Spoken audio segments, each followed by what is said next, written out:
आपको ही प्रार्थना पत्र नहीं, समाचार पत्र और आदेश पत्र की भाषा समझ में आती है। You forgive everything. आप पढ़े लिखे नहीं हैं, इसलिए आप नहीं जानते कि दुनिया में क्या चल रहा है। आपकी बच्ची आपसे ज्यादा जानती है।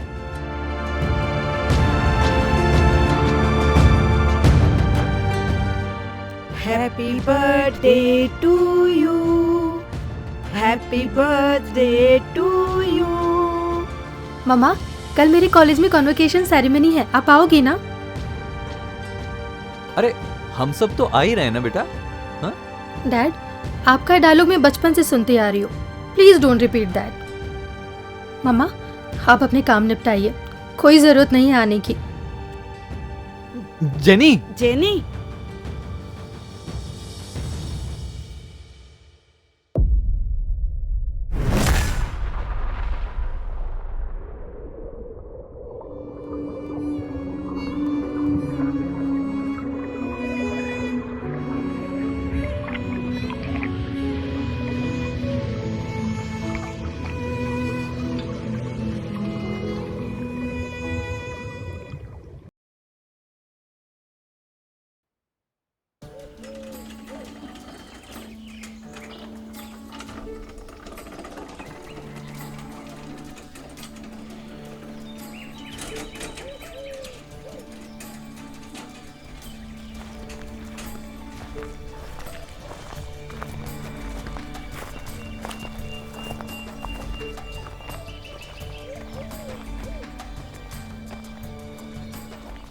नमस्ते नमस्ते माँ जी। नमस्ते।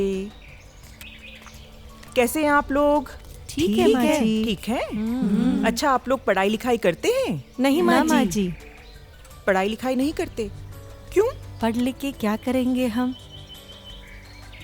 अरे, पढ़ने लिखने की कोई उम्र नहीं होती। आप लोग पढ़ाई लिखाई कर लेंगे तो कम से कम आपको ये तो मालूम होगा कि आपके घर में आने वाली चिट्ठी पत्री में क्या लिखा है। आप लोग कोई सामान खरीदते हो तो उस पर क्या कीमत लिखी है और दुकान वाला आपसे क्या पैसे ले रहा है ना? और आप जो पैसे उसको दे रहे हैं तो वो वापस कितने पैसे दे रहा है वो गिन तो पाओगे आप। और फिर जब आप लोग पढ़ना लिखना सीख जाओगी तो कुछ कामकाज की समझ भी आएगी। आप आत्मनिर्भर बन सकते हो। जो ये सरकार इतनी योजनाएं लेकर आती है, वो सरकारी योजनाओं में आपके जो हित की बातें हैं वो आपको समझ में आएंगी। अच्छा, ये जो अचार पापड़ बड़ी का बनाने का आप काम करते हो, उसमें कितना स्वाद है। आप लोग गृह उद्योग खोलकर अच्छी खासी कमाई कर सकते हो। तुम्हें अचार और पापड़ बनाना आता है? मैं क्यों बनाऊंगी ये सब? क्यों, तुम भी तो शादी करके ससुराल जाओगी, वहाँ क्या बना के खिलाओगी? मैं नहीं जाऊंगी। जो मुझसे शादी करेगा वो मेरे घर आकर रहेगा। और आप लोग शिक्षित हो जाओगे तो आप अपने बच्चों का भविष्य भी बना सकते हो, है ना? अच्छा, तो कोई और आपकी समस्या हो, परेशानी हो तो मुझे ज़रूर बताना, ठीक है? मैं उसे दूर करने की ज़रूर पूरी कोशिश करूँगी और हर संभव आपकी मदद करूँगी, ठीक है? ममता माँ जी, हाँ। सुनीता को उसका मर्द परेशान करता और दहेज के लिए मारपीट करता। देखो इन्हें कितनी चोट लगी। सुनीता, मुझे अपने घर लेकर चलो।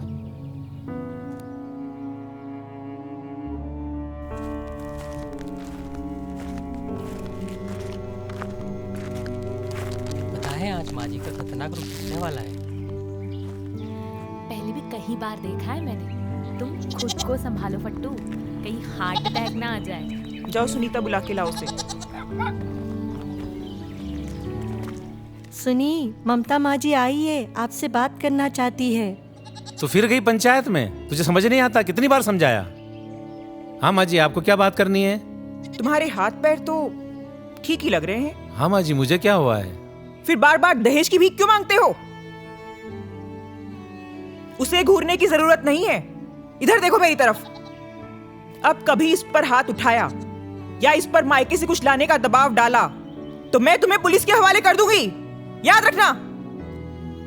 अरे, एक लड़की अपना घर संसार छोड़कर तुम्हारा घर बसाने आई है और तुम उसे ही टॉर्चर कर रहे हो। शर्म आनी चाहिए तुम्हें। सिर्फ नाम के ही बहादुर हो क्या? अरे, ज्यादा सुविधाएं चाहिए तो अपनी पत्नी को अपने कंधे से कंधा मिलाकर चलने दो, उसे अपनी बराबरी का दर्जा दो, उसे सम्मान दो। मुझे माफ कर दीजिए माँ जी, मेरे को पहले किसी ने भी इस तरीके से नहीं समझाया। मुझे मेरी गलती समझ आ गई। ये तो बड़ी जल्दी सुधर गया। ममता माँ जी को तो ठीक से गुस्सा भी नहीं आया था और इसने पहले ही हथियार डाल दिए। सुनीता, कोई भी परेशानी हो तो मुझे बताना। ध्यान रखना इसका। माँ जी, सुखदगढ़ गांव के वॉलेंटियर ने कुछ बच्चों को ईंट के भट्टे पर मजदूरी करते देखा था। उनमें से कुछ तो अनाथ है और कुछ के परिवार तो आर्थिक तंगी से गुजर रहे हैं। कल सुखदगढ़ में खाने का इंतजाम करो बच्चों के साथ। ठीक है माँ जी।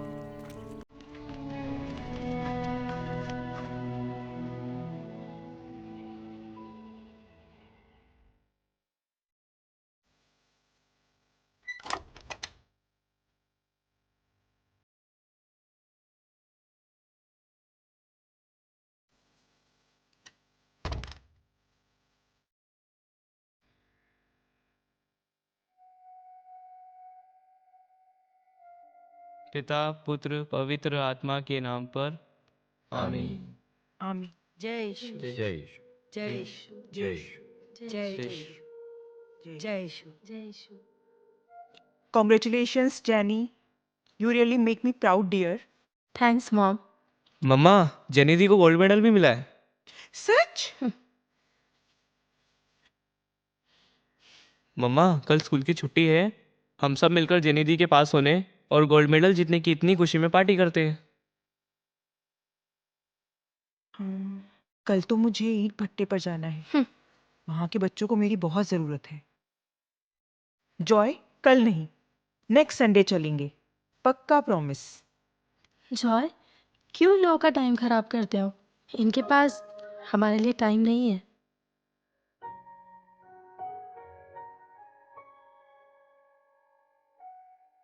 तुम लोग जहाँ जाओगे वहाँ मैं बुढ़िया कैसे जाऊंगी? मुझे अकेला छोड़ के जाओगी क्या? बिल्कुल नहीं। अरे सेलिब्रेशन तो होगा, लेकिन घर पर ही। मैं अपनी माँ को छोड़कर कहीं नहीं जाऊंगा। बड़ा आया माँ का लाडला। अरे माँ, तुम भी अभी भी मुझे बच्चा समझती हो। अब मैं भी बूढ़ा हो चुका हूँ। अरे कितना ही बूढ़ा हो जा, रहेगा तो माँ का बच्चा ही। अच्छा, कल घर पर सेलिब्रेशन तो जरूर होगा, लेकिन ममता, तुम्हें 7 बजे से पहले घर पर आना है। और यदि तुम नहीं आई तो देख लेना, मुझसे बुरा कोई नहीं होगा। देखा जेनी, अब मैंने तुम्हारी माँ को वार्निंग भी दे दी है। देखते हैं, जो कभी नहीं हुआ वो कल कैसे होता है।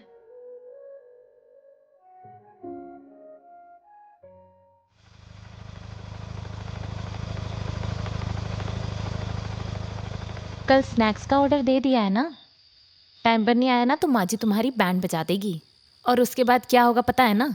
मुझे सब मालूम है, तुम अपनी चिंता करो। और हाँ, कल टाइम से आ जाना, पता चले मेकअप करके बैठी मत रह जाना। और ड्राइवर लेके माँ जी को पहुँच जाएगा वहाँ, है ना समझ में?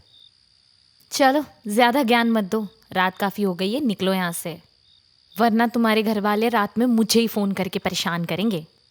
अच्छा, खुद दिन भर आंखें खोलकर सोती रहती हो और मुझे बोल रही हो? आलसीखोर। बहुत बोल लिया तुमने, जाओ यहाँ से, वरना तुम्हारी लाश जाएगी यहाँ से। हाँ, जा रहा हूँ। गुड नाइट, खड़ूस कहीं की।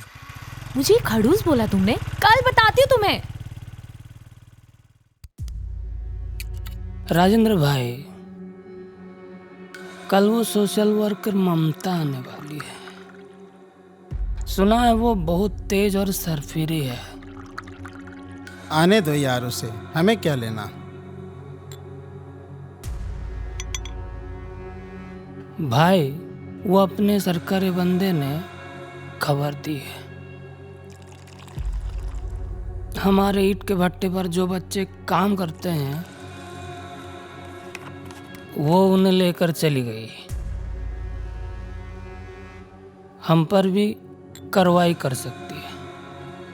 यार दीपक, तू तो ऐसा मलाल कर रहा है जैसे बच्चे तूने पैदा किए हों, जिन्हें वो लेके चले जाएगी और तुझे अफसोस होगा। फिक्र मत कर यार, उसे भी पैसे चाहिए। इसीलिए वह अपना जलवा दिखा रही है। नहीं भाई, वो अपने उसूलों की पक्की है, ना रिश्वत लेती है ना किसी से डरती है। बड़े बड़े अधिकारियों से गरीबों के हक के लिए लड़ जाती। दीपक, तू उसकी शान में इतने कसीदे क्यों पढ़ रहा है? आने दे उसे, वो हमारा क्या बिगाड़ लेगी, देखते हैं।